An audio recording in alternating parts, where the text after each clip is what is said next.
get started. Welcome to the Financial Purpose Podcast. All opinions expressed by me or guests of the podcast are solely our own opinions and do not reflect the opinion of Life Moves Wealth Management. This podcast is for informational purposes only and should not be relied upon for any investment decisions. Clients of Life Moves Wealth Management may maintain positions in the securities discussed in this podcast. Hey, welcome to episode 52 of the Financial Purpose Podcast. Today I've got a great guest joining me, my good friend Adam Dellos. Adam, welcome to the podcast. Thanks for having me up here, bud. Man, thanks for being here. You're welcome. So, Adam, I'll give you a little brief introduction that I so aptly lifted right off your website, and then we're just gonna have a really great conversation. So, for the listeners, Adam is handsome, of course, as you can see. But he's been an entrepreneur since 2006 with his managed service company, IT, being his primary vocation until selling the business in 2022. Side note, you and Josh actually probably have a lot in common with that. Anyway, since 2018, you started two additional businesses. One is Adam D Creative, and the other is the Being in Action coaching, which is where we met. Yes. And then you're a skydiving instructor, which I've always thought is really cool. I want to talk about that today. World traveler and an avid book reader. And you also have your own podcast. I do. Yeah. Talk a little bit about that. Yeah. So the podcast really started out of a few friends that have their own suggestions, like, I don't know if I want to take that on. Really didn't know the process. And then started writing a book, Work-Life Balance is Bullshit, which is the whole premise of, what we'll talk about that a little bit later today too. But the podcast really stemmed from I realized that there weren't very many conversations around the one that I was creating from Work-Life Balance is Bullshit. And I really wanted to create that conversation outside of you and I having beers or going to lunch, because that's where all the conversations we're having. So, podcasts seem to be one of the best platforms to be able to engage in a very, like this, just a non-formal, enjoyable conversation with like what I would be doing at a pub, having dinner, and then get it out there for the world to see and hear, and hopefully provide some valuable enough content where people are going to be, consuming it and actually being able to, one of the things, the taglines that we created is say goodbye to someday. I wanted to create that conversation that was largely based around say goodbye to that someday shit. And just go for those dreams, go for it. Not quite YOLO, but right. But, kind of two sides of the same coin. Say goodbye to someday. So this conversation is largely based around that. And that was the platform I chose. And so far it's been working out great. And it's been a lot of fun. And thanks for being on it. What was that, last week already? Yeah, that was a blast. It was a great conversation too. We ought to, we should link it in the show notes for this one as well. So we get some cross pollination. But, so I had this kind of written down, and the work-life balance is bullshit as a thinking process, right? I had that kind of last on the list, but I actually want to start with that. Sure. Because that's one of the things that I agree with. But as entrepreneurs, but everything else you disagree with, right? We'll see. But I'm just kidding. But as entrepreneurs, right? Business leaders, business owners, wherever you find yourself in that spectrum, we're for 30 years, right? We've been told that we should have work-life balance. Yeah. And I've never understood what in the world that even means, and B, how it's even possible, because if you're putting yourself as an entrepreneur, you have to go all in or your business will not work. It just won't. So if you're going all in, you're throwing everything else out of balance anyway. So what does even balance mean? So let's kind of break that open with since you've got a podcast themed around it, you're writing a book about it. You talk a lot about it in your coaching. So walk me through kind of how you got to that as a working, I don't know if it's a theory, if it's a life belief, if it's just the creed that you operate from. I mean, how do you come to, okay, I own this business, now I own three businesses. We'll get through your journey a little bit, how you sold the one business, you're still running the two. Work-life balance is just it's not important.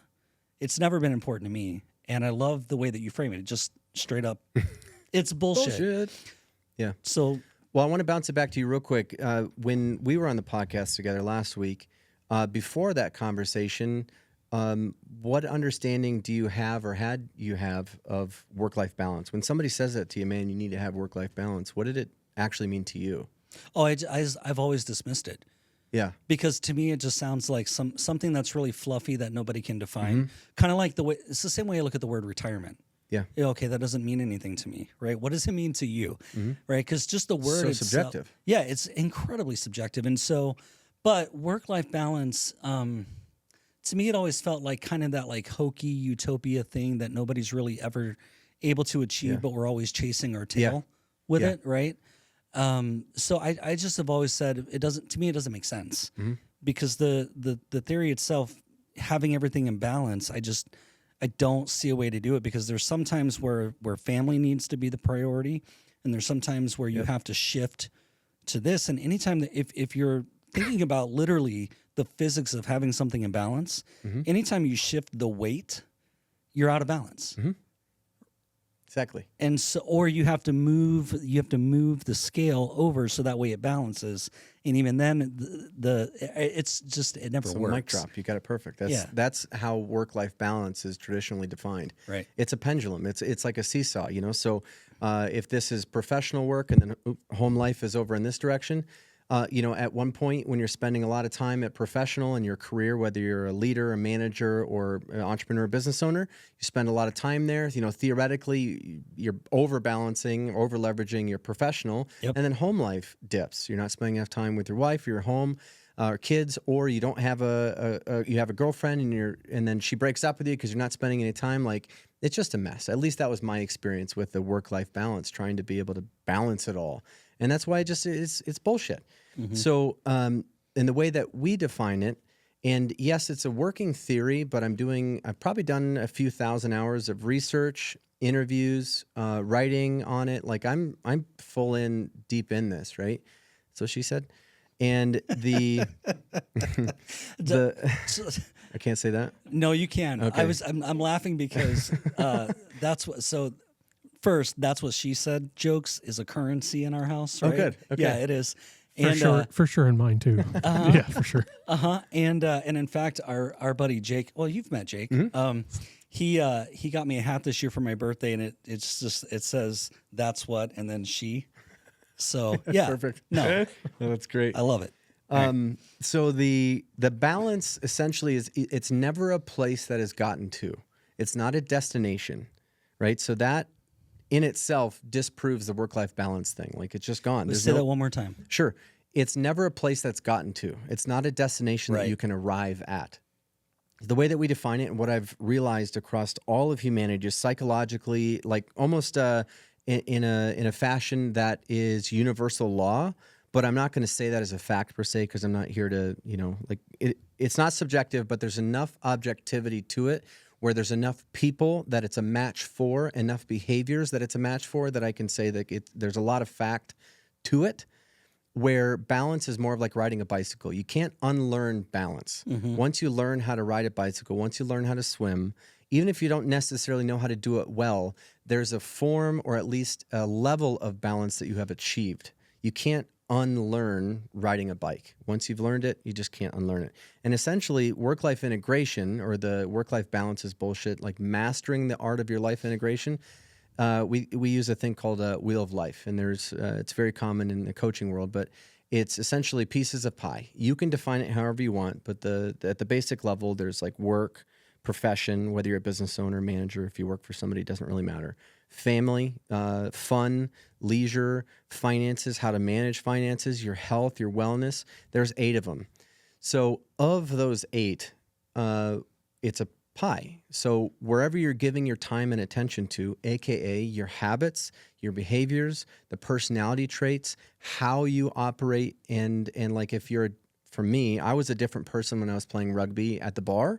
I operated differently when I was at my work, at my business. I can't be this fun Adam at my work, at my business, because that's not acceptable. I have to be a professional. So I would let loose and go crazy and have a great time playing rugby. I would let parts of it in my profession, in my career, but they would never, ever meet. Sure. Right? They would never meet. And that created a disassociation for a lot of years in my life, which internally I was in turmoil, but I didn't know that. I couldn't articulate it. I didn't know why I was operating that way. I just knew that I just had to be a different person. And that was largely based on the myth and the belief that I can't be me as like who I want to be in all facets of my life, AKA the 8 pieces of the pie. Was that more like pressure that you were putting on yourself to operate at a different level, or because sometimes I think even with the work that I do, like there's an expectation of a certain level of professionalism and that, you know, just the way that you have to carry yourself. But sometimes I think we think that people really want that, but I have found amongst a lot of my clients that they actually appreciate seeing who the real Dale is and what the real person thinks, right? And a lot of that gets kind of gobbled up in compliance and things like that. But yeah, that was pressure on me that I put on myself, largely because I believe that Dale's not going to hire me or you're going to fire me if I say a "that's what she said" joke, or I'm goofy when he expects me to operate a certain way. Albeit some of that's very true to an extent, but in the work-life balance, essentially, I was constantly in that teeter-totter. So, you know, there would be some 3 months out of the year I would be hot shit. Like I would be working my ass off. I would be making a lot of money. I'd be having fun. I'd be very aligned internally and externally. My actions would reflect like who I wanted to be. They would reflect me making money. Things were working. And then another 9 months, I would be so depressed, I'd barely want to get out of bed, and I would just be in pure survival mode. I'd be burnt out. I didn't want to get up. I didn't want to do anything. I didn't want to be social, but my commitments, thankfully, I didn't quit all of them, but I at least operated consistently with my commitments. Like I still showed up to rugby practice. I still showed up to work. I still did my thing.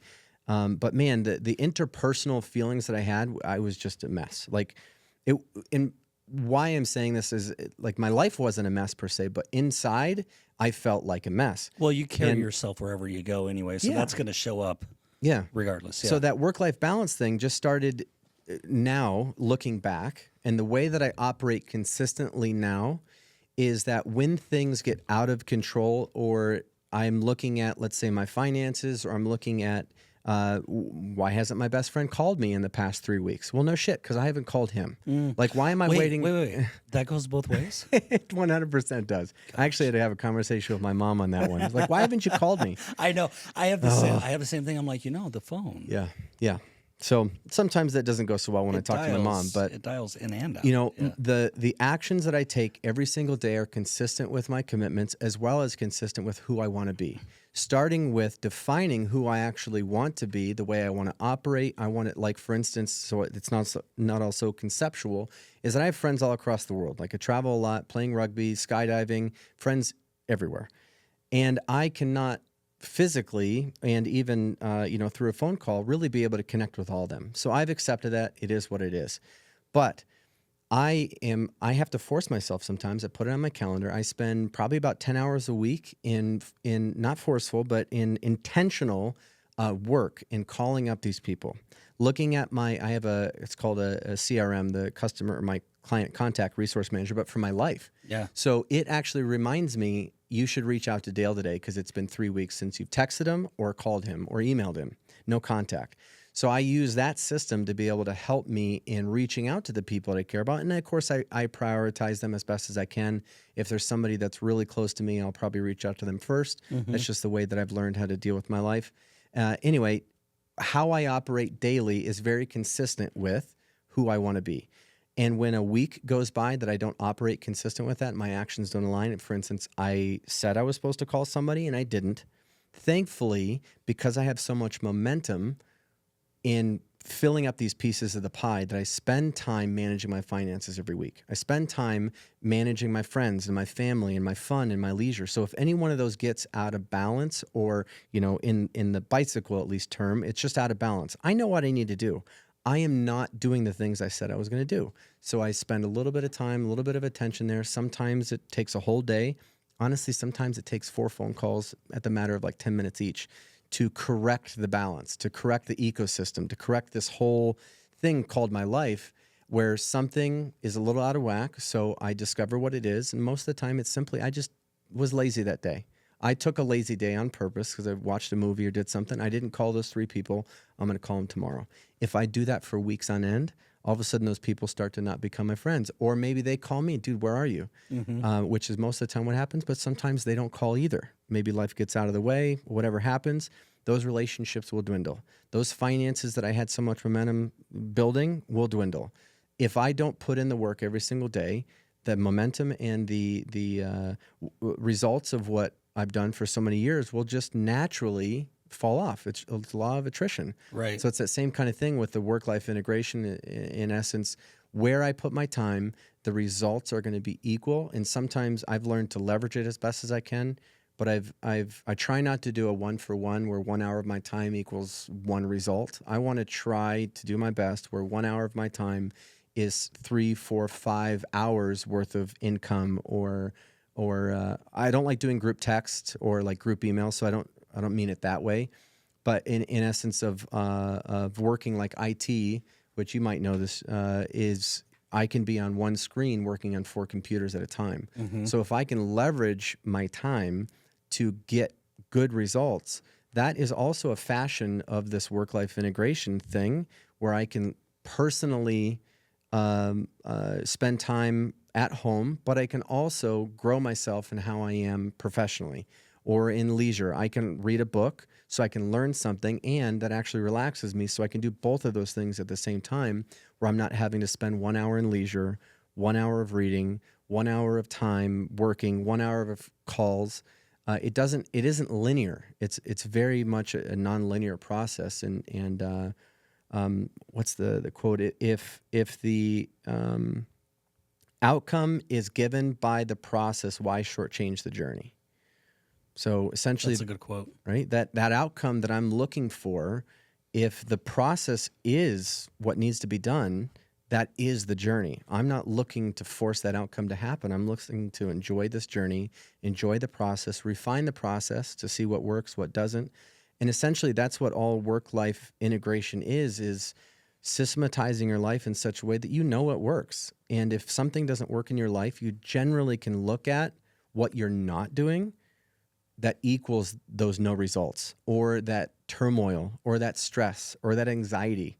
If you don't go on dates with your wife, like that isn't going to work very well for a long period of time. That's if true. you don't do it 1 week, okay, but setting intentions that are looking to make sure that piece of the pie is fulfilled as life evolves, what is fulfilling will change at some point in life. Sometimes you go back to what I enjoyed as an 18-year-old guy. Now I'm goofy as hell now. Like how I operated when I was 18, I'm a lot closer to that way of being, in that goofiness and that fun, than I was at the 25, professional guy that's having his business and having to be a certain way in all these different groups, networking and business and stuff. So anywho, the work-life balance thing is just pure bullshit. Now, some people might get triggered by that. Some people might. I've had a lot of conversations where people like get angry. Oh, I'm sure, because you're upsetting a mindset the equilibrium that people have and, adopted. Yeah. Yeah. So really what it comes down to succinctly is the actions that I take daily, or that I encourage others to take daily, is consistent with who you want to be. If you don't know who you want to be, that's okay too. But at least set your goal, set who you think you want to be, and then work your way backwards. What is it going to take for me today to be closer to that person? And then eventually you figure out your equilibrium, where whatever it takes for you to become who you want to be, you'll figure it out. If you don't really 100% know, that's okay. That's fine. At least have some kind of idea. And if you don't really know, then enjoy the damn journey. Yeah, I think it's important, though, to actually do some work as a person individually to figure out what it is that you're even moving toward. Because otherwise you're just moving down a road. Yeah. Who knows where you're going to end up, right? That's why, like, shamelessly to plug it, like that's why I do the financial purpose with my clients, because I've got to know what it is, who it is that we're working toward, because that's going to shape every decision, every action, every opportunity. It's all going to, you're going to make those decisions through the lens of who it is that we're trying to work toward and what that looks like. And it's never, I don't like to use it as an end goal, because if we do it the right way, you should never fully arrive, because if you fully arrive, what are we doing, right? there should be a what's next. And so then you still haven't arrived, right? Yep, exactly. And one of the ways I've used a lot of language around road trips. Yeah. So if I'm going to New York, if I've never been there before from Phoenix, if I don't know how to get there, I'm going to use Google Maps, right? So I'm going to start with where I need to go to get out of Arizona. What if your map doesn't work anymore? You lose your phone, whatever happens. I might find myself driving in circles in Utah. I don't know where the hell I'm going. And unless you stop for directions, you don't know, like, hey, how do I get out of Utah so I can go east? If you don't even know that you're going east, how do you know if you're going north or south, or you're going in the wrong direction? Yeah. You don't know. So those waypoints, I'm not getting to New York per se, but my first waypoint is maybe like Page. Then it might be going up to Utah if I want to go to Yellowstone or something like that. And then I'm going to take a right at Albuquerque. Remember Bugs Bunny? Take a left at Albuquerque. So take a right, and then I'm going to go maybe I want to go visit my buddy in Oklahoma. So I'm not arriving at my final destination each of those pit stops, but sometimes those are great check-in periods. And metaphorically, I'm sure you're catching on, but for whoever's listening, those are great pit stops to say, like, I actually kind of like this place. I want to stay here another week. I might want to move here. You never know until you at least start that journey, and having some kind of pathway of where you want to go, it can lead you to some pretty kick-ass places. Whereas opposed to, I've been where I've traveled 14 hours straight, completely blew by any exits, didn't even give a damn about, oh, that's a cool museum. I just drove. And I missed all of that journey, essentially, right? Yep. Now, I did that intentionally, but that's how most people go through life. They just horse blind, and they have a specific destination in mind, and they don't see anything else. And that's not bad. That's not good. I'm indifferent to it. I'm not here to advocate, or excuse me, I'm here to advocate that there are other ways to look at the world, but based on, how anyone is, if you're not aware of even just that simple fact that you can, cognitive bias, you can be just horse blinded by solely being focused on a specific destination, that you don't see anything else, like smell the roses kind of thing, then it's just not a place that I want anybody to be. And that's where that say goodbye to someday is where that tagline came from. Just say goodbye to that someday bullshit. I wish I can be a millionaire. I wish I can be a business owner. I wish I can have a good relationship with my kids. I wish I can blah, blah, blah, blah, blah, blah, blah. That turns into 50 years and then you die. Like who wants that kind of life? I don't. Right. I'm not saying it's bad if you live that way. You do you, boo-boo. But that's the kind of conversation that I want us to have, and that's where that podcast came in, Well, I have a bad habit of sometimes just saying things flippantly, and then having to walk back and go, okay, what did I actually mean by that? And my wife is really good at going, have you thought about what you just said? And I'm like, yeah, that's what. Yeah, no, I need to think about that. So one of those flippant things is like, I think it absolutely matters. Like if you're, okay, I'm trying to think of how to articulate this. If you're a person who is just moving through life and you're just, day to day living for Friday because that means you get the weekends. Right? Yeah. If you're that person, like you are so underselling your potential. It's sad. It's sad for me to watch people who are just existing and they're just surviving, because if we had more, it's like the saying, I've said it a lot, especially during like this crazy political, craziness that we're in the middle of right now. If you would actually, you as the person, sweep your own doorstep and your neighbors start sweeping their doorstep, and that spreads, pretty soon you have a pretty clean city, right? And so when you do that kind of thing, right, there's a bunch of, that's one analogy. There's the whole analogy of like, on the flip side of that, it's like, well, yeah, but have you ever seen the whole thing where you put a bunch of crabs in a bucket or in a trap, and then one of them tries to get out and the other ones pull it back down so much that they'll kill it if it keeps trying, right? Like, so there's that. People are like, oh, if I do better than my friends, they're going to either try to pull me back down or I'm going to lose my friends, right? And so it's there's like a lot of different ways to look at it, but I just go, man, like, we get one spin on the merry-go-round, at least as we understand it. We get one spin, make it a damn good one. Like, figure this stuff out. Figure out who you want to be. Figure out why you're on the road. Like, side note, have you ever driven through Nebraska?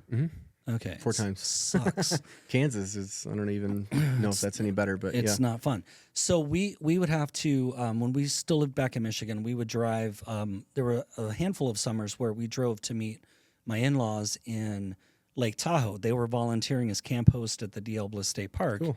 And so the only way to get from there to there is you got to go through Nebraska, right? And it sucks.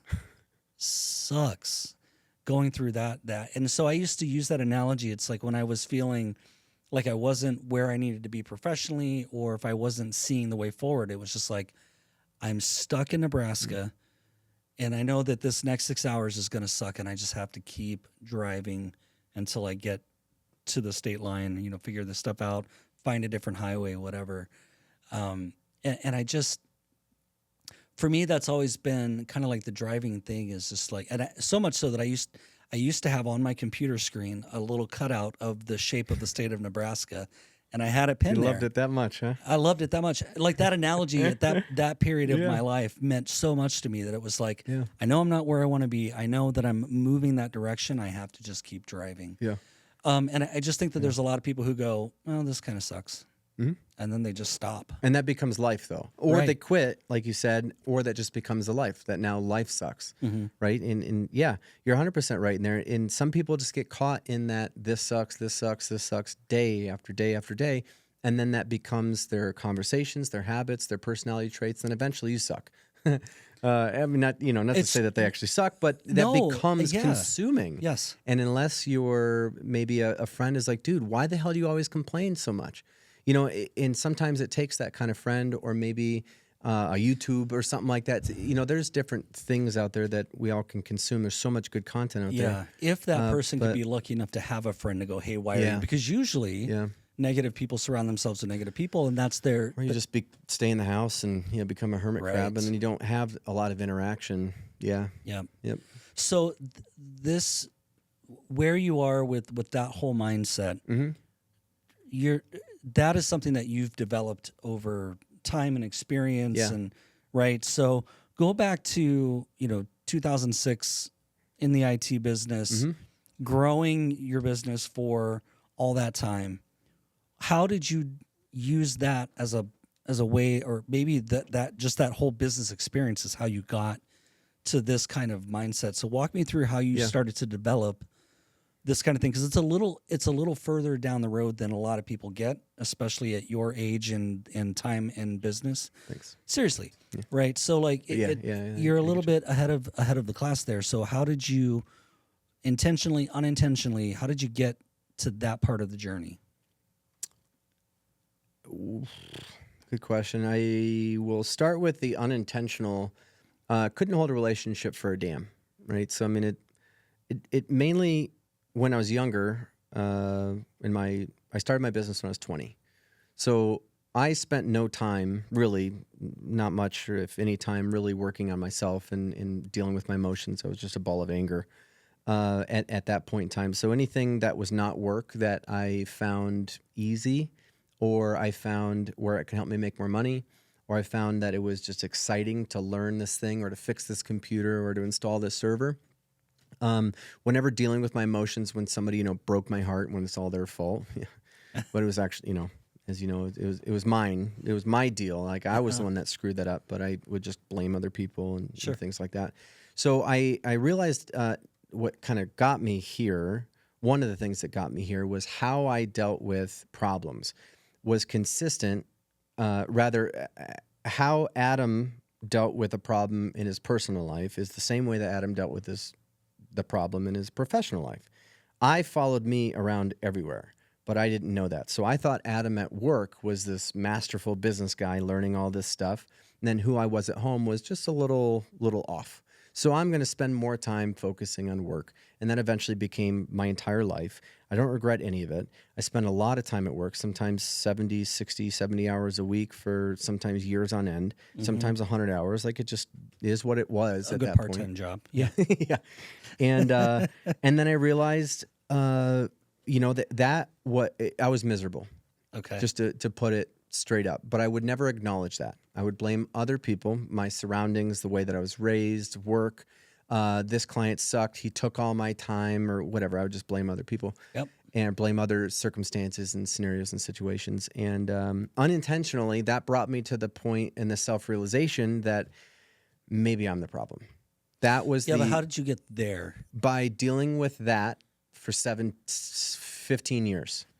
Okay. Doing that same thing day in and day out, blaming other people, not having a relationship, not being able to hold a relationship, having more money and success, like the things I thought I wanted, having them, obtaining them, usually fairly quickly. So what you said about me being a little ahead of the game, I can generally do most people's full-time work in half the time. Like just in my brain, like in how I work and how I operate, I can, I do things very fast, generally speaking, and I learn very quickly, and I systematize stuff so I can repeat it very fast. And I do work pretty fast professionally.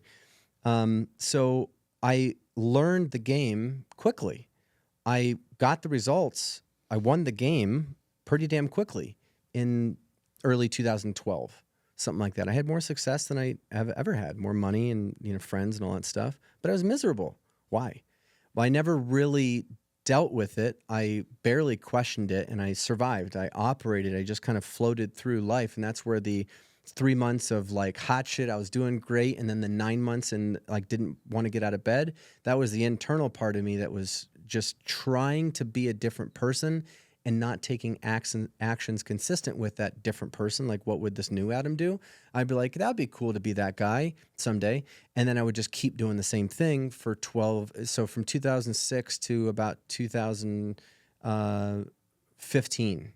So 10 years of just doing the same thing, expecting a different result, which is called insanity. Yeah. And then I would just beat my head against the wall. I would become an absolute asshole to people sometimes. Thankfully, I learned not to like have that be my everyday. But sometimes when that person said, "What the hell, dude? Why? What's going on? Fuck you, man." Sorry if I can't say that, but I said it anyway. But I mean, that would be beep.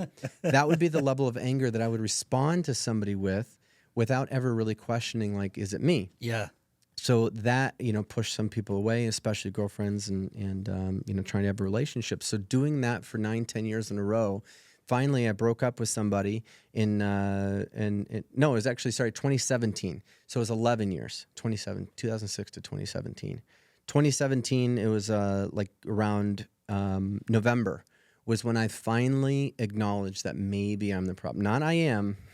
Maybe I'm the one that has the issue with things. And did you read something, hear something, talk to somebody, or it's just like a moment of clarity? It was a moment of clarity after Jeffrey Gitomer's book, The Red Book of Sales, how he referenced that's a great one. Napoleon Hill, Think and Grow Rich. I read that book 7 times.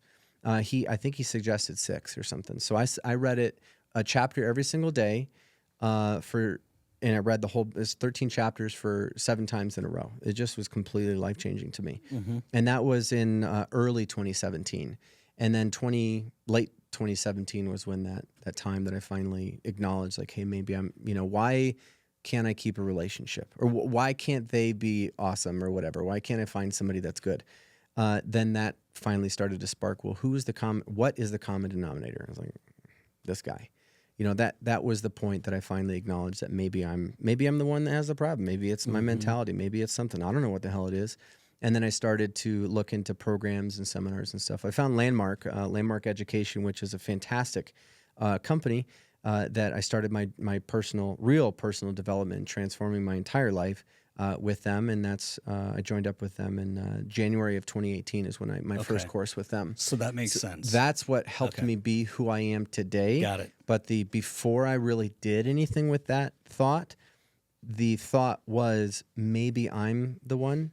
And then I finally took action consistent with, okay, if I am the problem, if I am the one that's making all these decisions, how do I go about changing these decisions? And then that's what prompted me to look into that program or that company. And then it was just an absolute amazing transformation from starting with them. From that mindset, it took me 2 weeks to finally go from I need to do something about this to doing something about it, to completely changing my life within roughly about 6 months for the positive, and taking actions consistent with who I actually want to be, not this ball of anger, not this ball of frustration, and who I have become because of all my decisions, my habits, my personality traits. And I was still fun to be around, but internally, I was not taking good care of myself. My wellness was absolute crap. Wasn't sleeping very well, drinking a lot, and all those things compounded to be who I was. And I didn't really like who I was, and I wasn't willing to do anything about it until that moment of questioning. And then I took actions consistent with, I'm going to do something about this. And then that started my journey to be who I am today. Okay, and so through the landmark processes, I understand it. You're gonna go through. It's gonna break down identity. It's gonna break down belief systems. It's gonna put everything that you've ever attached yourself to in question, right? And then that's the only way where you can go back and say, okay, it's me, right? It's funny that it was that, and the Jeffrey Gitomer book and Think and Grow Rich, all great. I read a book in 2012 called by Darren Hardy called The Compound Effect. And so that book, what triggered for me was there's a part where he was single, had all the success, not fulfilled, right? All of that. And so he started writing down what he wanted to find a partner, a wife. And so for him, it was like, okay, well, who does she need to be? Who am I looking for? And so then he got through all that, and then he thought, wait a minute, who do I need to become?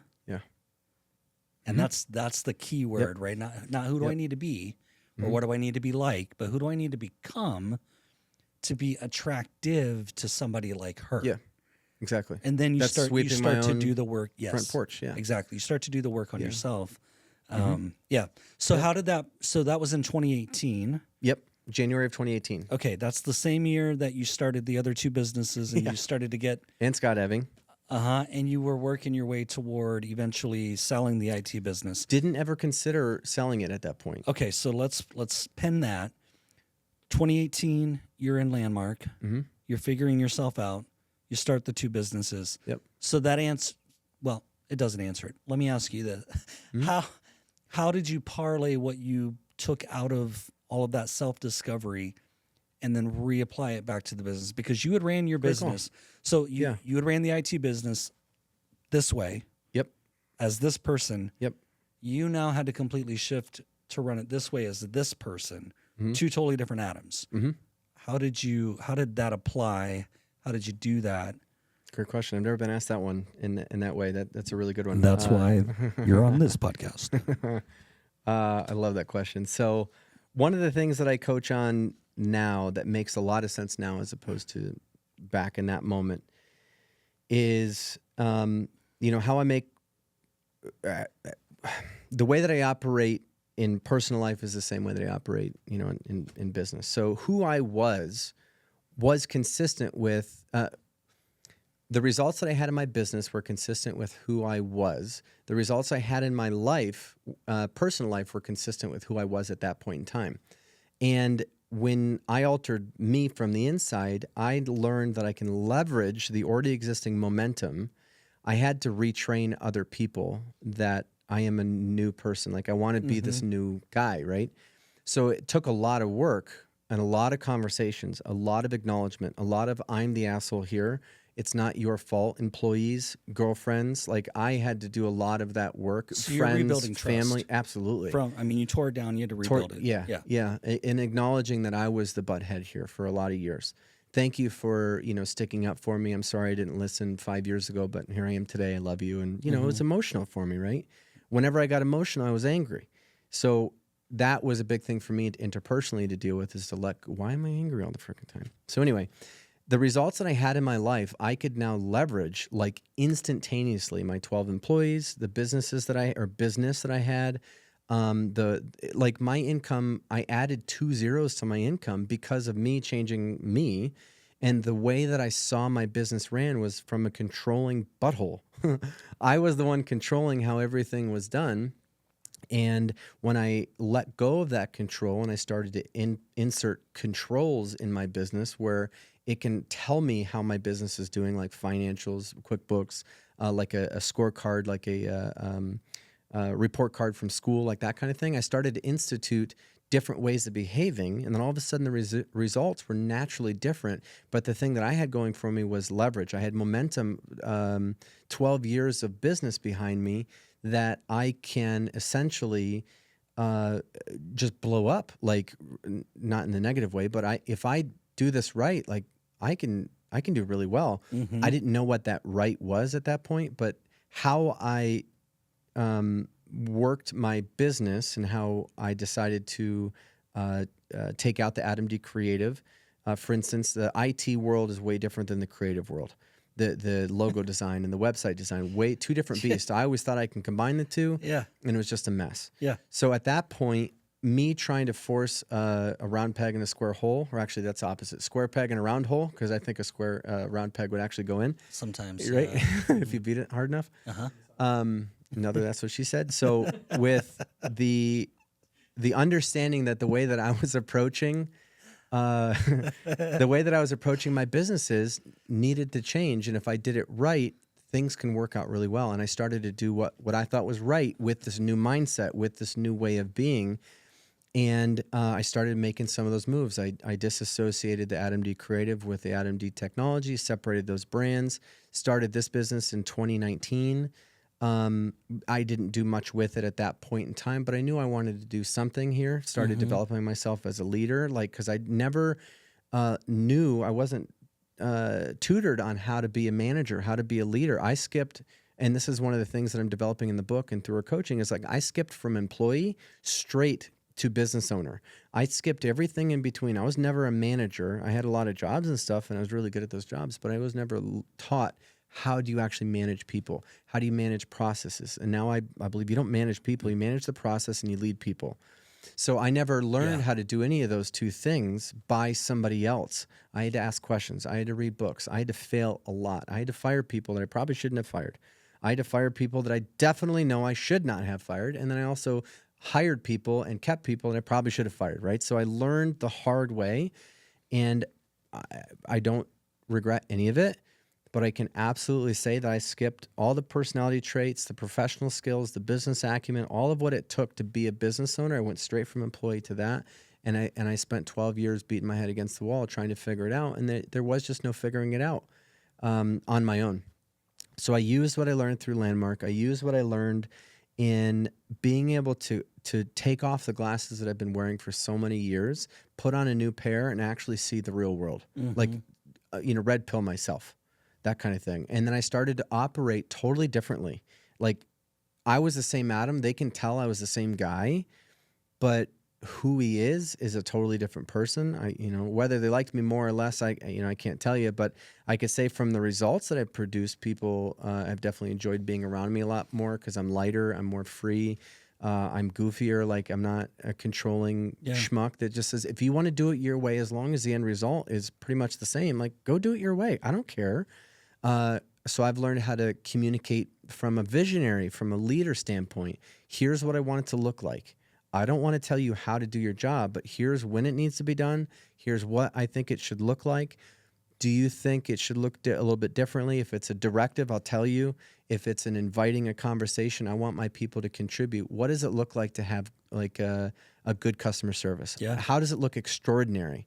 I might not have all the answers, so I'll invite a conversation versus maybe a directive of, here's a server that needs to be replaced, here's a this and that. So there's pieces of, like, at least in the IT world, that I would be more directive and more commanding, but the rest of it, I want you to show me how awesome you are at doing that job. And that really shifted, where I had 12 people with me that were actually now set free to do work that they were actually already skilled in wanting to do, and I wasn't controlling every friggin' step of the process.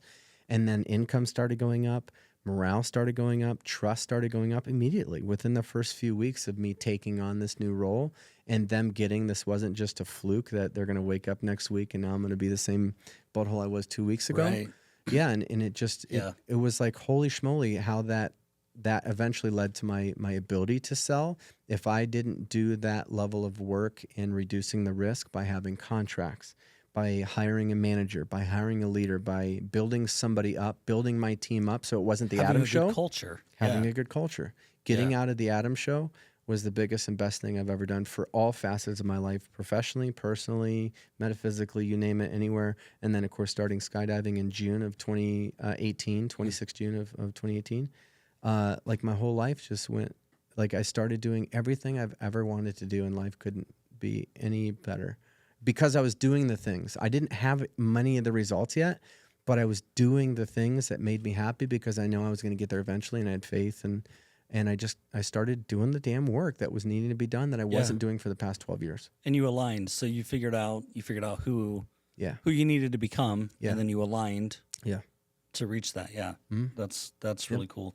So this is all work that every business owner needs to do. Yeah. Every entrepreneur needs to do, because regardless of what business we're in, whatever your thing is, your function, your industry, all of that stuff, really what we're in the business of doing is growing other leaders, right? To remove ourselves from needing that business to be fully owner dependent, right? I spend a lot of time. because you get a job at that point. I mean, exactly. High paying job, a cool job, but it's still a job. Yes. And that is the difference. So for a lot of entrepreneurs, they quit their job and start their own, right? Yep. And then they're paying themselves to some degree, whatever that looks like. And you're right. They basically just replaced a 40-hour for a 40-hour, right? And so the businesses that succeed the most, especially once you start bringing on staff, are the ones who the owner knows this business can't be dependent upon me. Yeah. Because then it lives or dies based on whether or not I'm here or operational. And so if our job is to do anything, it really is to grow other leaders. That's the only way that the business really succeeds. And something to consider too with what you're saying is, even if you might not see it now as a business owner or entrepreneur, if you're not necessarily looking to grow other people, selfishly, not selfishly, whatever, you're just not focused on that. Growing an asset. If you're growing an asset to sell or to leverage or to do something with, it requires other people. Yeah. So if you look at it in that way as well, that if I'm going to build an asset that's not solely dependent on me, you have to have other people or badass systems or technology and people. But then now you're forced into then hiring, which is fine. Please do it. You can hire growth. You can hire leadership. If you don't want to grow yourself, fine. You got to hire it. Otherwise, the business is going to stall. The business is going to match your personal ability and capacity, and then both are going to be mapped onto one another, and you're never going to grow. So yeah, I mean, talk about being horse blind, right? So that's the difference between you're working in your business versus working on it, right? So if as the owner, if you're able to step out and say, I have an investable asset that I control. Yes.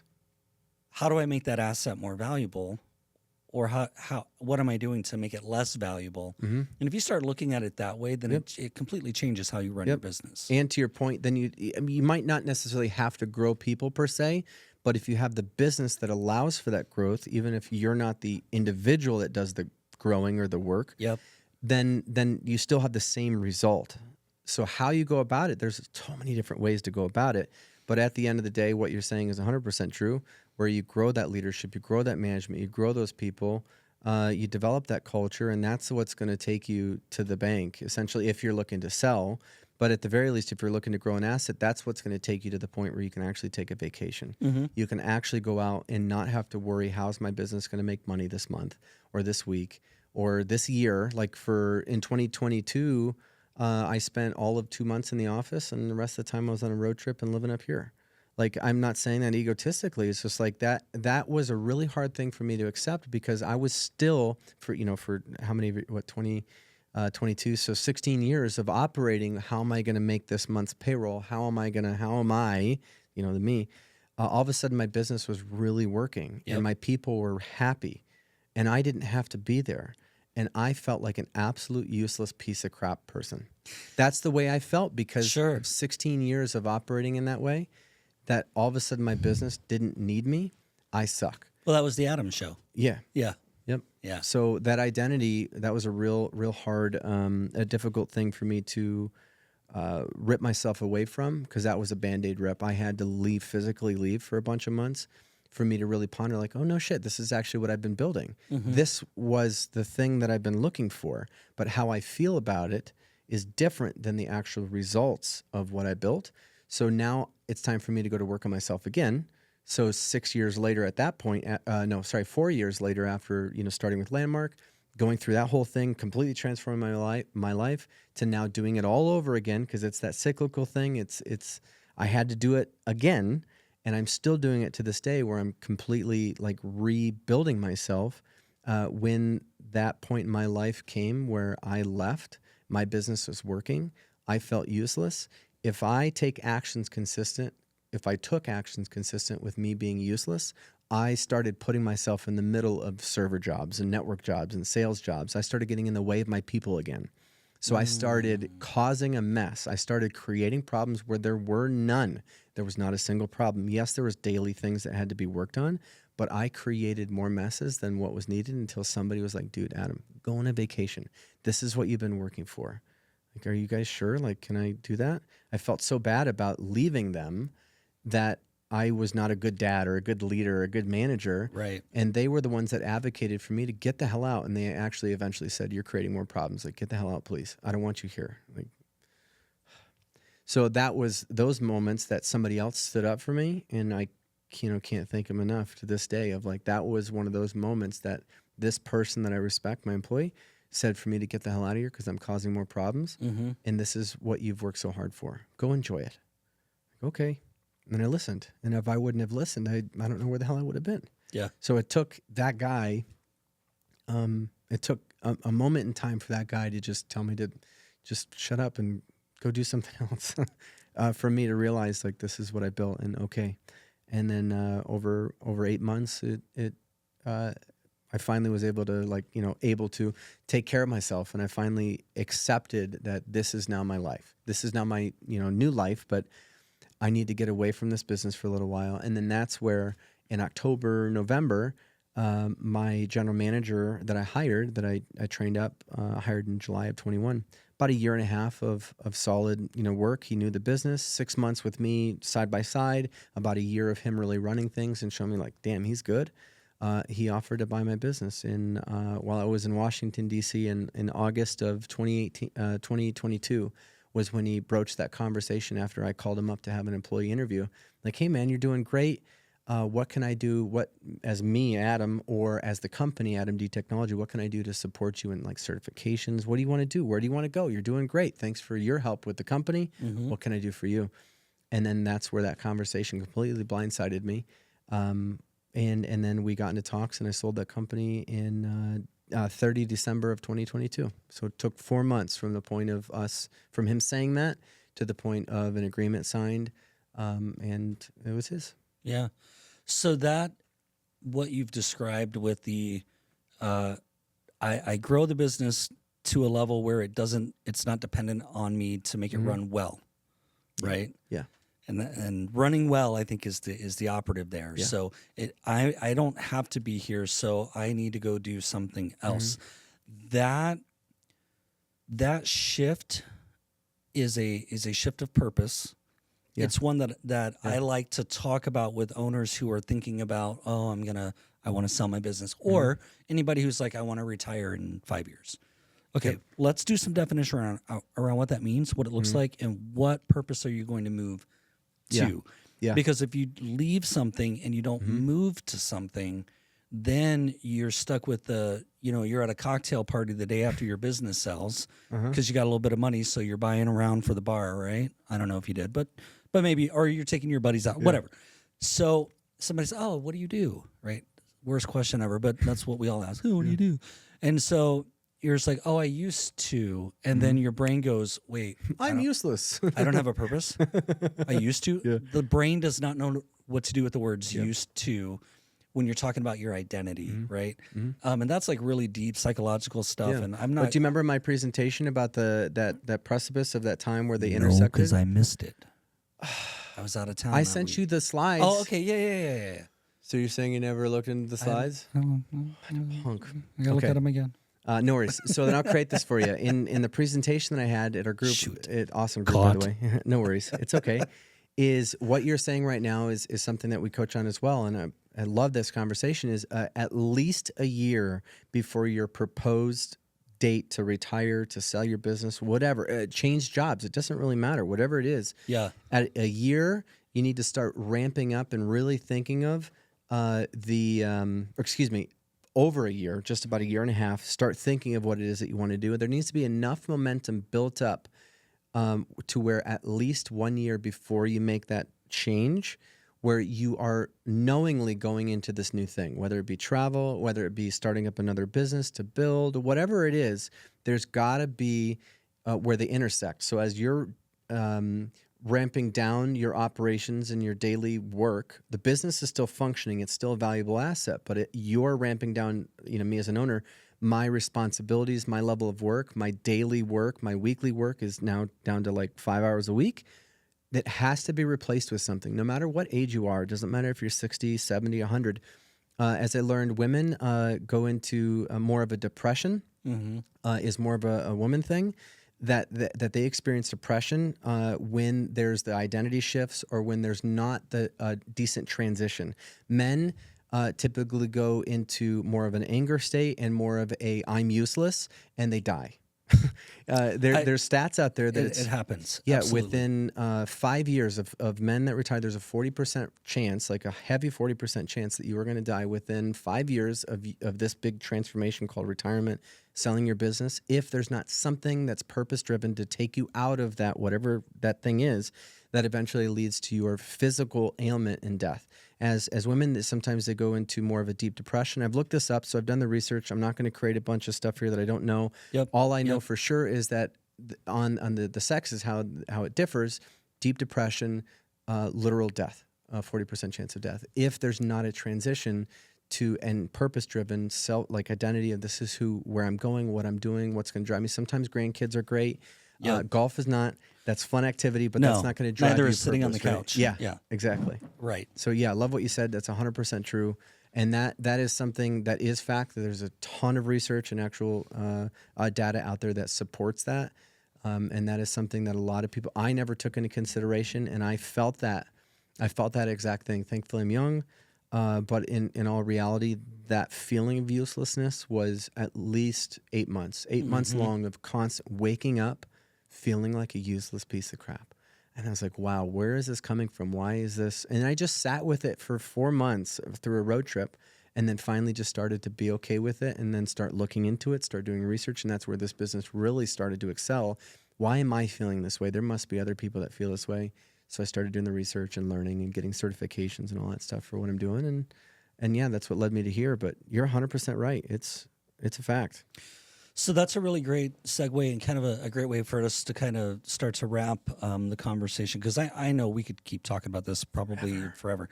So and maybe we need to do a part 2 and take it over this other direction or whatever. Sure. But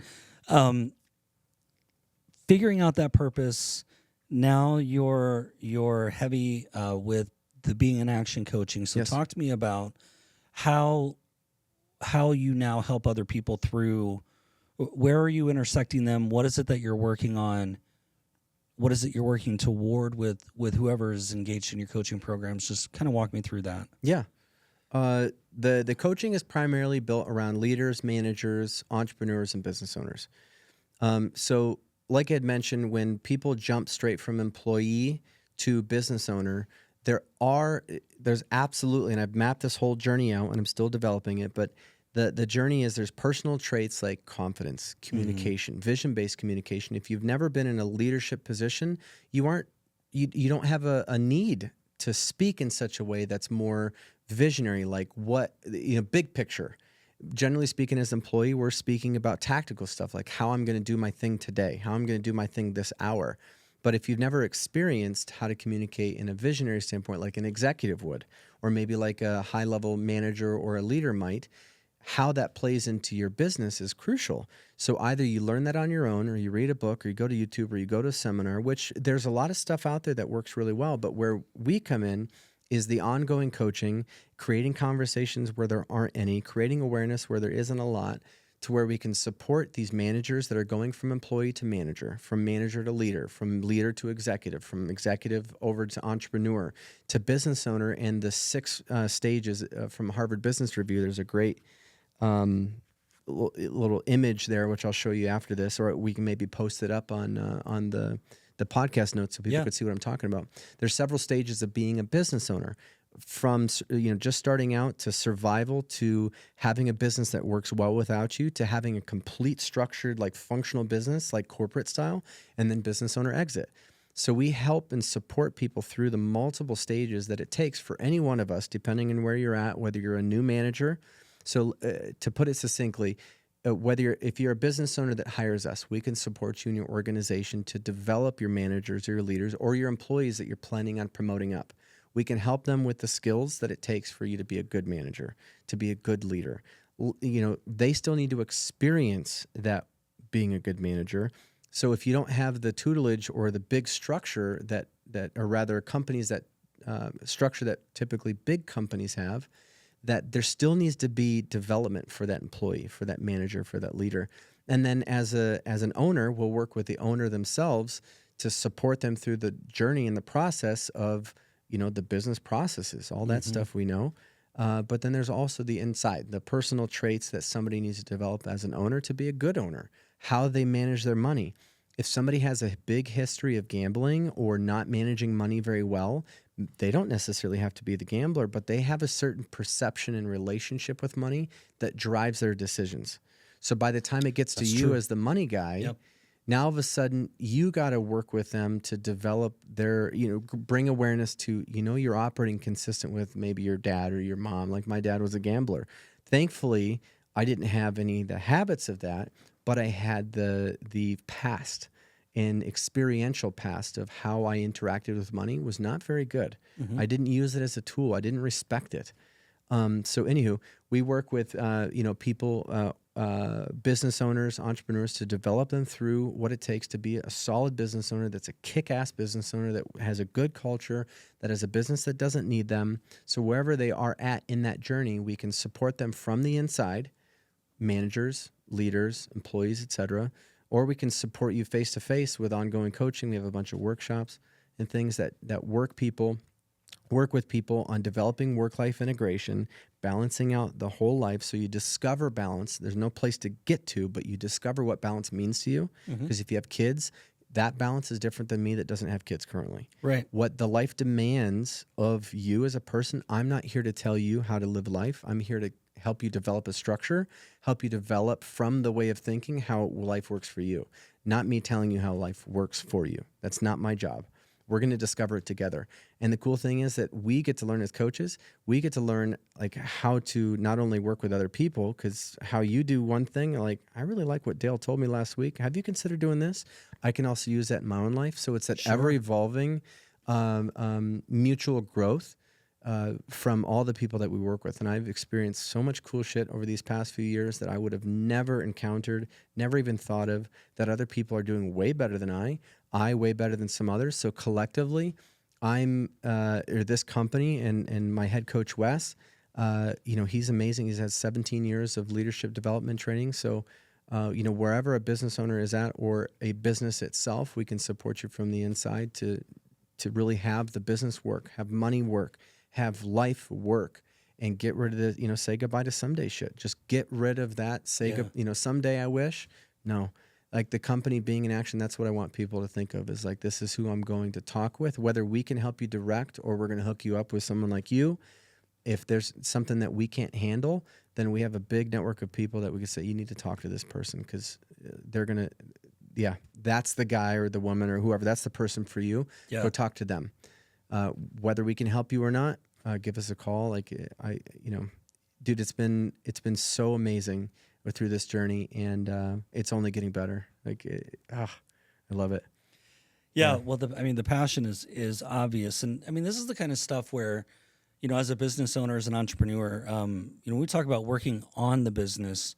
This is the stuff like you are part of working on the business, right? Yeah. Because again, you follow yourself, or you take yourself wherever you go. Yep. And you very, very well could be a limiting factor in whatever the next stage of growth is. So Yep. How can people get in touch with you directly based on this conversation? If they've heard something, they're like, you know what, I should explore that. Or if they haven't said that, say that to yourself. You should explore this, right? Yeah. So how do they get in touch with you? Our website is beinginaction.coaching.com. Then our website is, our phone number is 602-854-1611. Say that one more time. Sure, 602-854-1611. Okay. So it's our phone number, beinginaction.coaching.com. You can also Google it. Our website's great. You can find a bunch of stuff in there. My email is adam@beinginaction.coaching.com. You're welcome to email me as well. That's ways for people to get a hold of us. We'll make sure to have it up in the podcast notes too. Yep. But you can just Google Being in Action Coaching and we pop up all over the place as well. And we have a lot of blog articles, a lot of free knowledge out there, or rather, free articles, free learning. Sure. So you don't have to spend money with us to be able to learn. We're really looking to engage in this conversation. And, if we're a good fit for you, we'd love to work with you. But, I'm not here to force people. Who we need to become. I want to attract the kind of people that are like, dude, I like the way this guy talks, right? Because it's also a personality match. Yep. And then what is being said, the actual content. I read a ton of books and I pull from those books all the time, and I'm not afraid to steal somebody else's stuff. I, of course, give them credit, but why? I'm not reinventing the wheel here. I have a lot of my own stuff that I've developed and I've done research that is proprietary to us, but for the most part, a lot of things come from all these books and all the stuff that I've learned, and collectively, the collective knowledge is way smarter than I, as one individual, could ever be. Yeah, so I leverage that. Standing on the shoulders of giants. Yeah, I love it. Absolutely. Yeah, awesome. Well, Adam, it's been a great conversation. I think so. Glad you came today. Thanks so much for coming on. Yeah, thanks. Any buddy. parting thoughts? Live long and prosper. I'm a super nerd. No, yeah, you're right. I can't do that very well. Biggest thing, right? Yeah, Josh has got it. Right yeah. back to the tagline. Say goodbye to someday. If there's anything that you've said to yourself that I wish, or someday I could. Yeah. Just do one thing today that will inch that forward. Just inch forward every single day, and you're going to produce some amazing results. And also, if you want to come skydiving, I'm over at Skydive Phoenix over in Maricopa, Arizona. I'm a skydive instructor, so I'll teach you. I do AFF, which is teaching people how to jump out of planes on their own, or I'll strap you to my front and I'll take you out of the plane together and we'll land safely. But if you want to jump, you can also go to Skydive Phoenix. There you go. Yeah. Great way to end it. So, yeah, buddy. All right, Adam, thanks again. You're welcome. Thanks for having me. Absolutely. This has been fun. Yeah. So for all of you listening, thanks for listening. And until next time, we'll see you on the next episode. Go be financially awesome. See ya. See you guys. Thanks for listening to this episode. Be sure to like, subscribe, and share. To learn more about your financial purpose, visit lifemoveswealth.com.